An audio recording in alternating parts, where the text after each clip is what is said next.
right, hello everybody. My name is Cory Matthews. I am with Middle Earth, Somerset, working with youth, parents, and the community in Somerset County to help empower individuals, teens, and adolescents.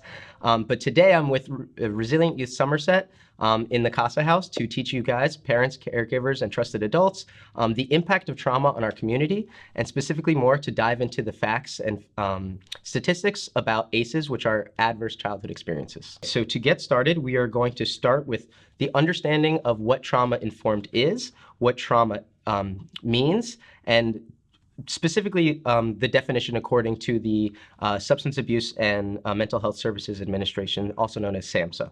So there are 4 key components that we'll be diving into in this slide or presentation. The first is realizing the prevalence of trauma. The second is recognizing the impacts. The third will be respond in a trauma-informed way. And the fourth will be resist re-traumatizing our youth and our individuals that we're working with. We refer to these as the 4 R's in trauma. And just so you know, since we are talking about trauma, the next slide that I'm going to have is going to have a car crash on it, just as a trauma trigger warning. And then the next slide, we are going to be talking about what is trauma. So as most of us usually think of trauma, we think of single event traumas like a flood, a hurricane, or possibly even a car crash. However, today what we're talking about is going to be slightly different. And it's going to be not considered a single event trauma like PTSD might be caused by, but this is going to be more or less developmental traumas that can be prolonged during childhood or even adult life. So as we're getting into that, we're going to be talking about trauma as traumatic events defined by physical abuse, sexual abuse, emotional abuse, growing up in a household that experienced poverty, harmful cultural or intergenerational conditions that might have been put upon you as a child, or separation from parents or caregivers for any extended period of time.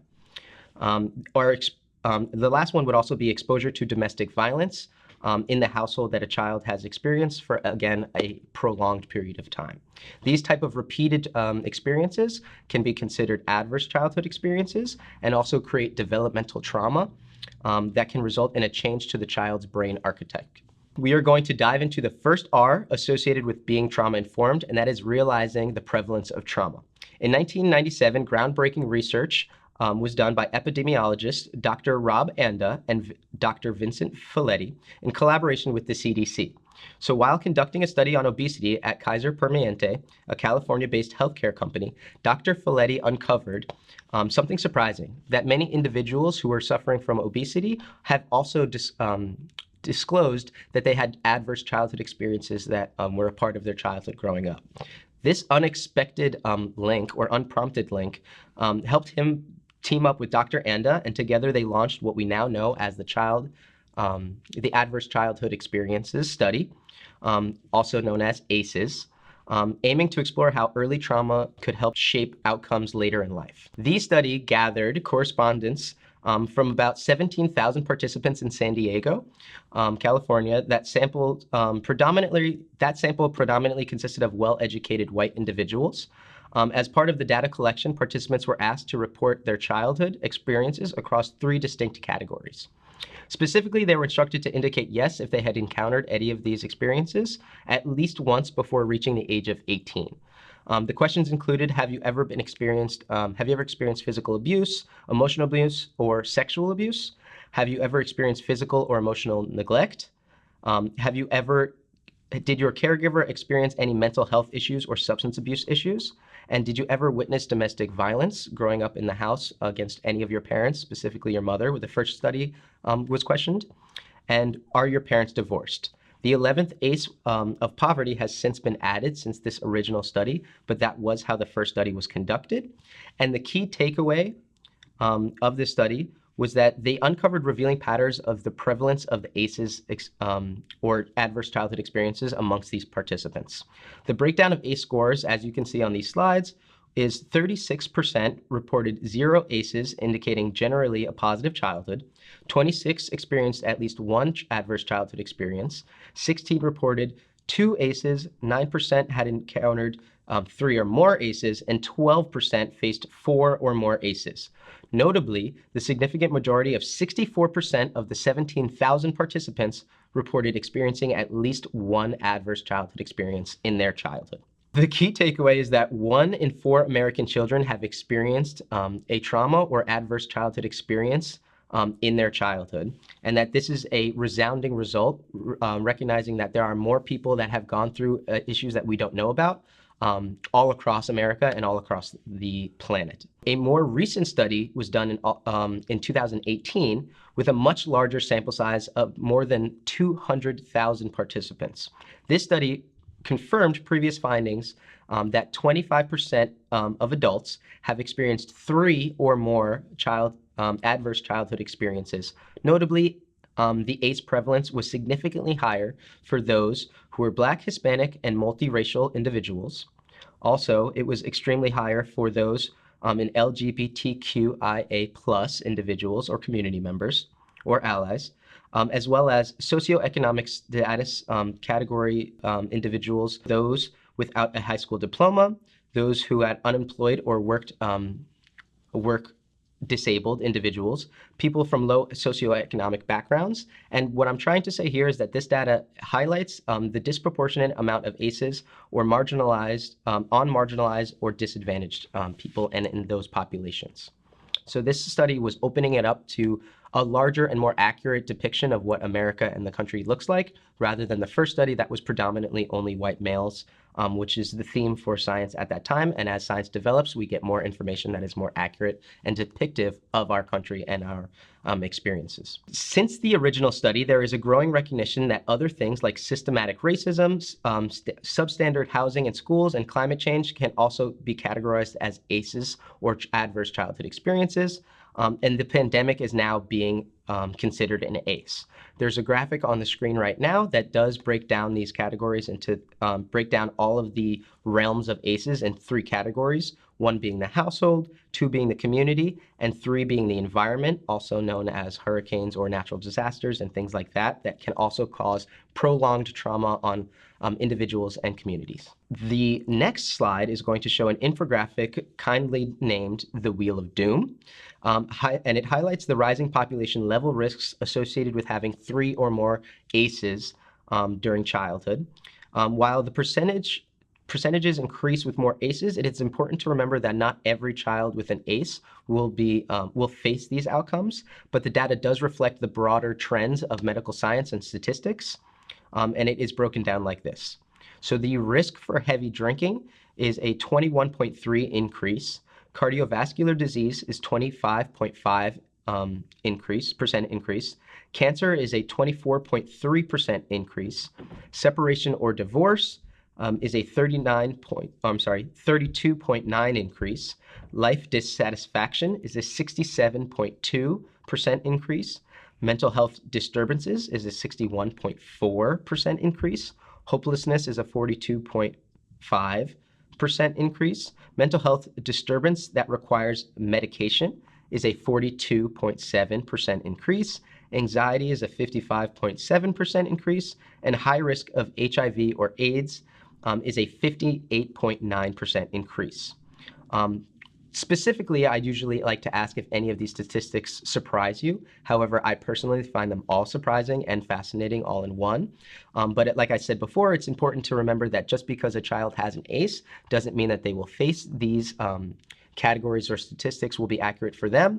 But it is important to also note that if people are surprised by specifically any of these categories, specifically I'll point out cardiovascular disease/cancer association, I would like to remind you that sugar is often the first drug that children go to soothe themselves and to regulate some of the emotions from these traumas or adverse childhood experiences. So the next slide that I would like to explain to you is ACE's impact on health and well-being. We do know from science that stress from ACEs or adverse childhood experiences can reduce your ability to respond, learn, and problem solve. It can lower your stress tolerance, leading to fighting, checking out, or acting defiantly, whether that it's at home or in the community. and increased difficulty in making friends or maintaining relationships, both with peers of your age or trusted adults that are trying to help. We also know that the impact of ACEs on health and well-being increase problems with learning and memory, which can be permanent. It can increase stress hormones, which affect the body's ability to fight infections, causing more sicknesses and illnesses throughout one's lifespan.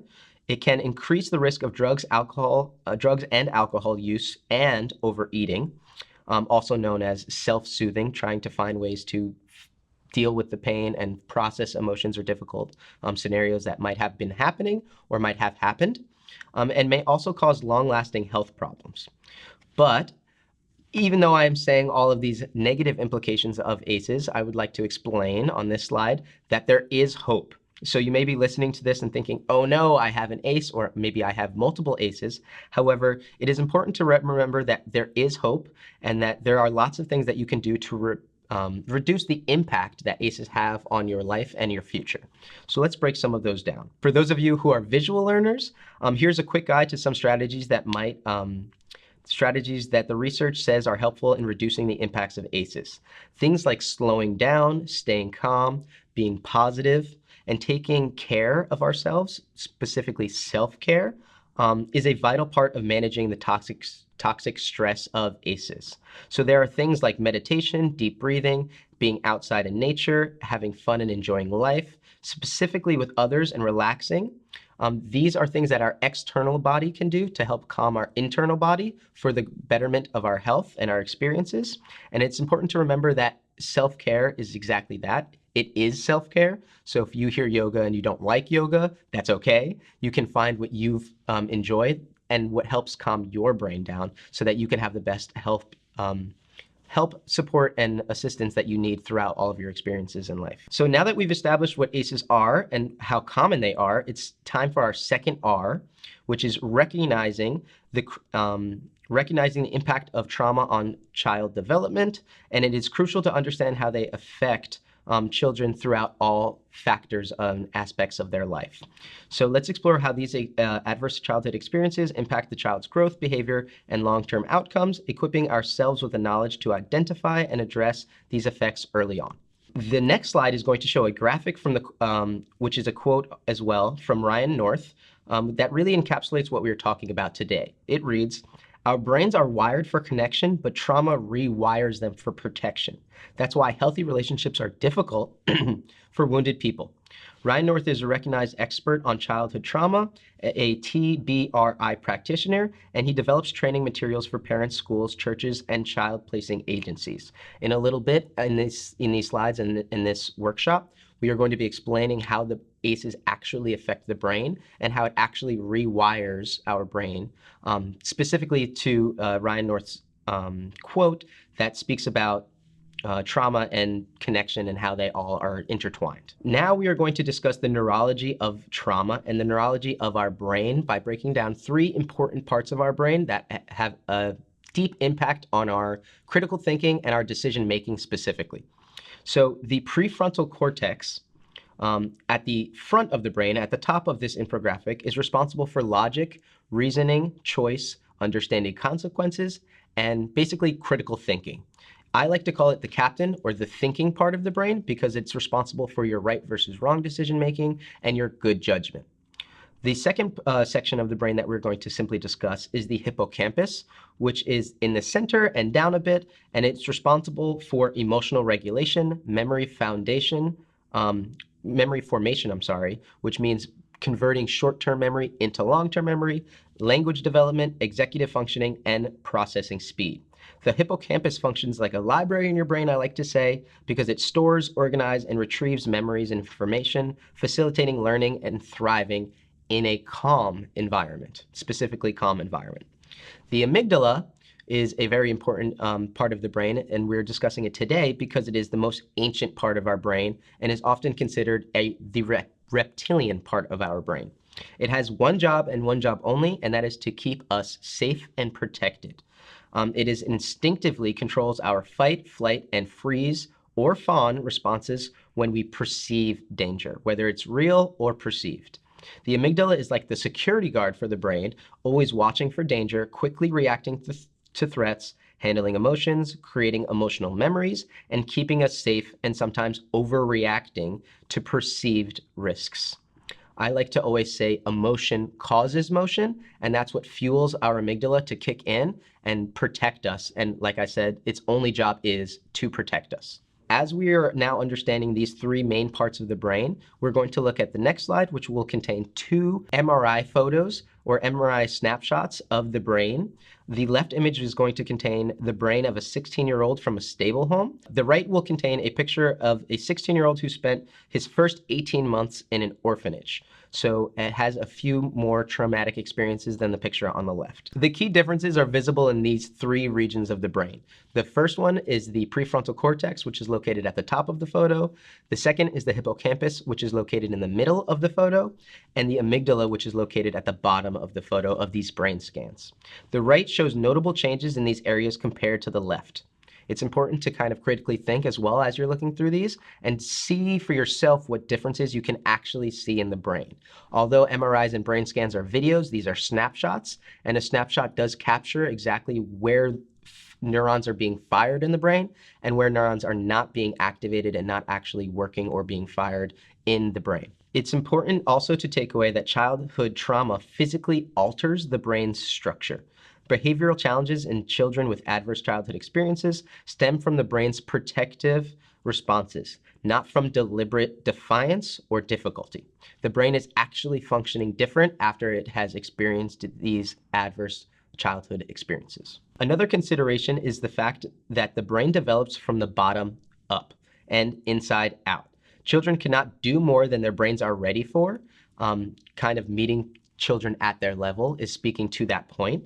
ACEs can delay or stunt brain development. It is no surprise that some children struggle in school, have challenging relationships, and sometimes exhibit difficult behaviors. Their brain development could have been compromised by exposure to these ACEs, like I mentioned previously. But however, the good news is that the brain can be rewired and that there is hope and help available. So let's take a moment right now to review some of the ways that the amygdala responds to keep us safe when we perceive a threat. You may have heard of the fight, flight, or freeze responses, which are amygdala driven. These are only responses that occur to keep us safe. They are reactions a little bit more than they are responses because they happen almost like flinching. It happens without us really controlling these things. When the brain thinks that the fight response is most appropriate, you might see a kid who is oppositional, argumentative, stubborn, challenging authority, or dangerous or violent. Some of these some of these responses that you might see in a student or a youth or a child responding in the flight response look like distracted, hyperactive, seeking attention, may flee or hide, and possibly even exhibit avoidance behaviors. Lastly, when the freeze response is triggered, you might see a youth that is seeming to be lazy, inattentive, doesn't seem to be trying as much in school or at home, doesn't seem to care, may stare off, or daydream. The main takeaway here I'd like to add is that when the amygdala is firing, the hippocampus and our prefrontal cortex are not firing, meaning that our amygdala, the part of our brain that is supposed to keep us safe, is the only thing that is controlling the body, the decisions, and the mind at that time. In order to keep us safe is the most important thing so we can survive and thrive. And our thinking and our good judgment and our captain, our right versus wrong part of the brain, maybe even our memory, is not accurately firing off and those neurons are not being activated. So on this slide, titled "A Rose by Another Name," lists a large amount of mental health issues that are real, but sometimes misdiagnosed. Sometimes it is developmental trauma. I'm going to give you a moment now just to quickly read these names on your own. However, some include anxiety, depression, PTSD, or even bipolar disorder. It is also vitally important to remember that once the amygdala has been activated, children and youth have no control over their brain response to a perceived threat. It is not that they won't stop the behavior, it's that they can't stop the behavior. When I say perceived threat, it's important to define what that means, because oftentimes parents, caregivers, even teachers are saying, well, this kid is perfectly safe, this youth is perfectly fine, they're at home, they're in a classroom, they're at their desk. However, the brain has the same response. The amygdala is activated, whether that is a real threat like a fire alarm, or whether that is a perceived threat like an alarm clock that jolts us up and wakes us up out of bed. It takes the brain and the body about 20 minutes for the stress hormone to cycle and de-escalate.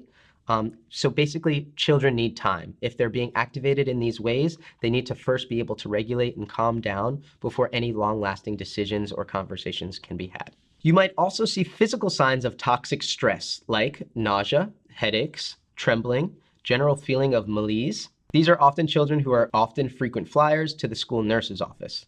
Emotionally, signals might look like flashbacks, memory gaps, fear, and possibly even anger.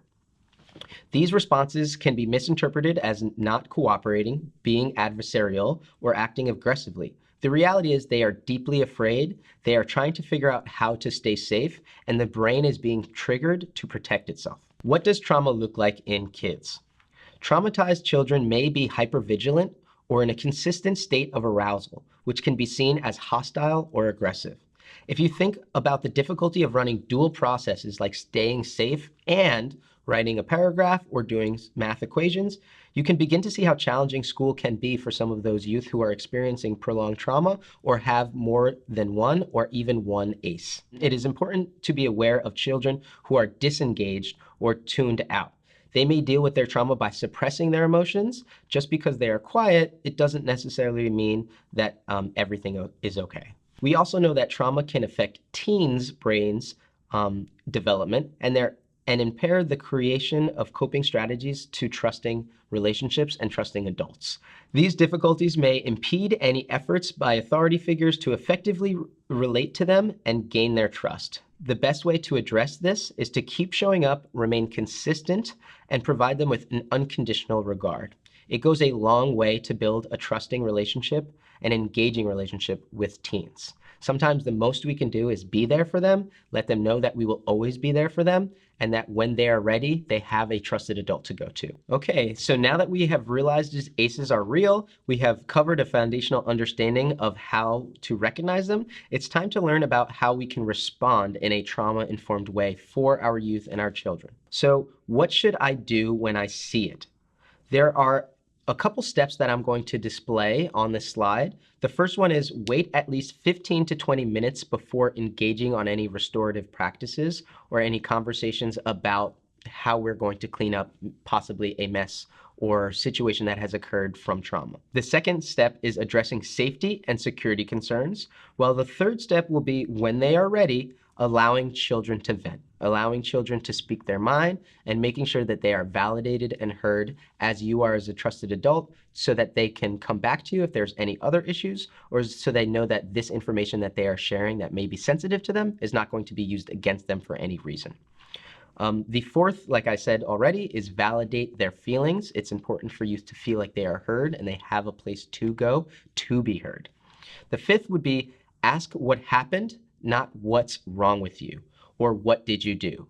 These are more intentional questions that will get to the bottom of the feelings and emotions that are behind the actions, rather than the action specifically that is in question.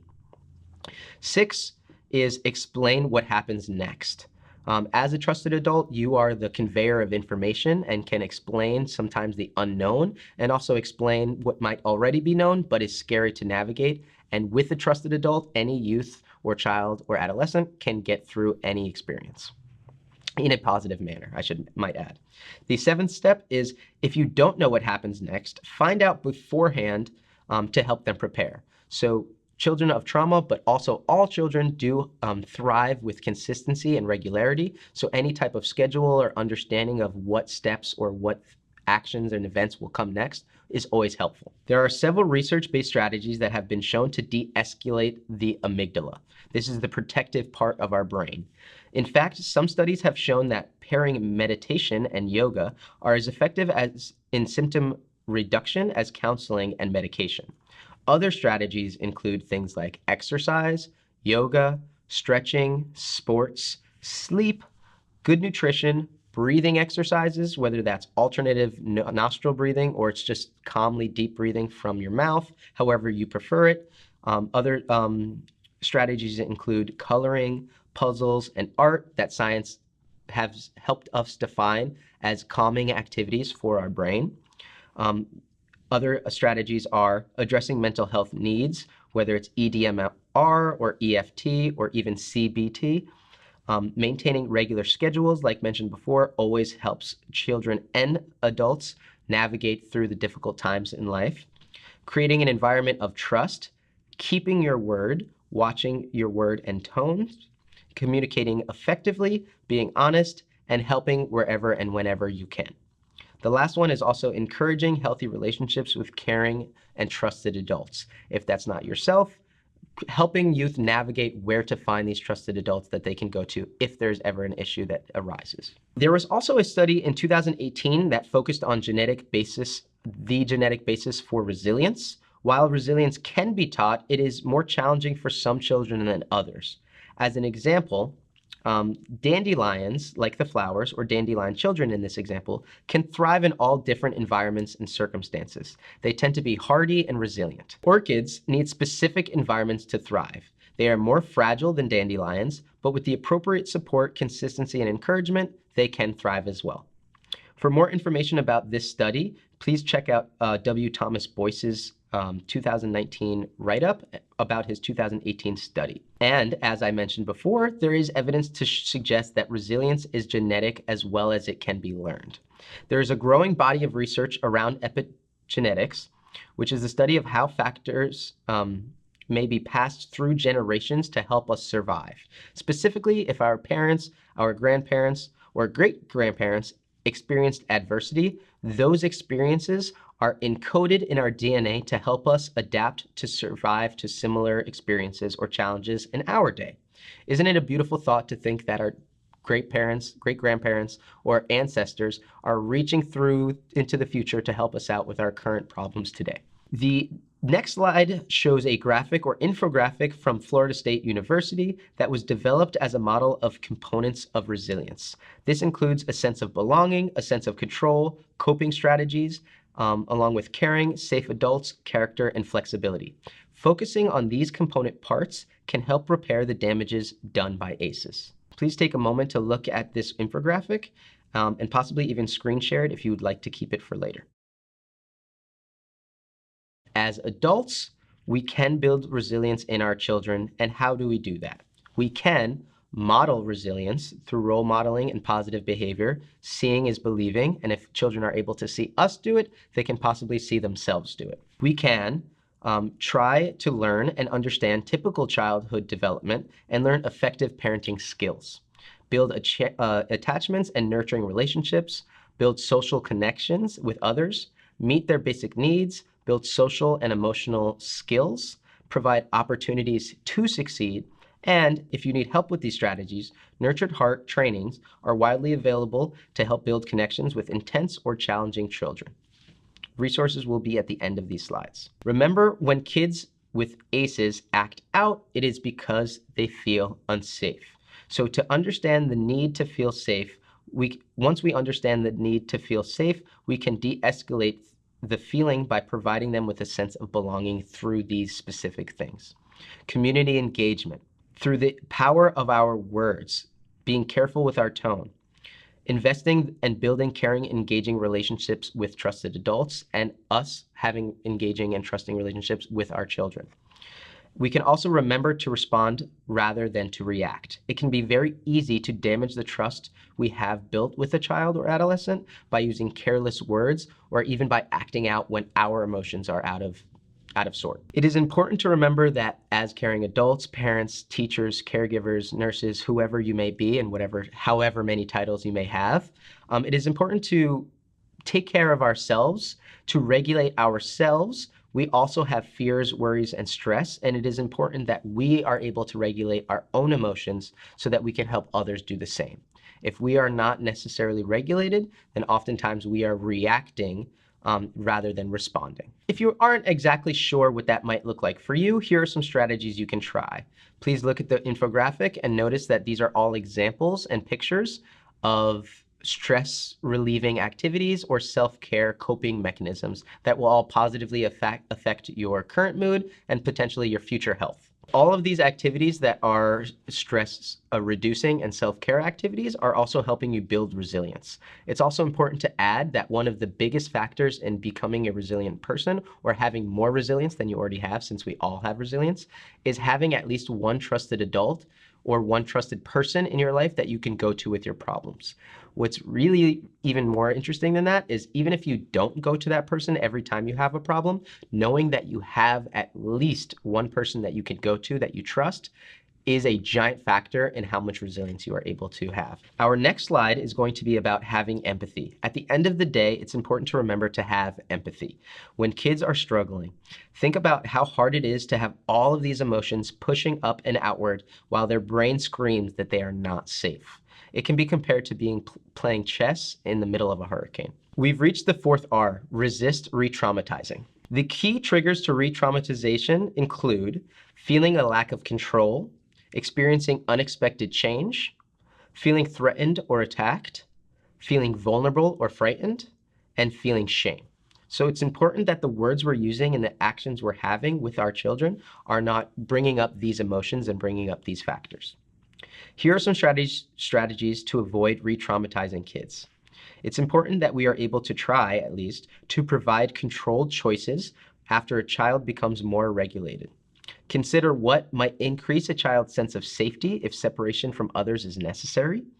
To use restorative practices instead of punitive ones. To prepare the child for consequences in advance and work with them to create a plan. Focus on strengths as a strength-based approach. Talk about the behavior, not the child, and moderate your own tone and volume. To recap, the 4 R's of trauma are realizing ACEs exist and understanding victims' responses to stress and fear. Learning the signs so you can recognize when you see it. Respond in a trauma-informed way that can help children build resilience and form connections with trusted adults.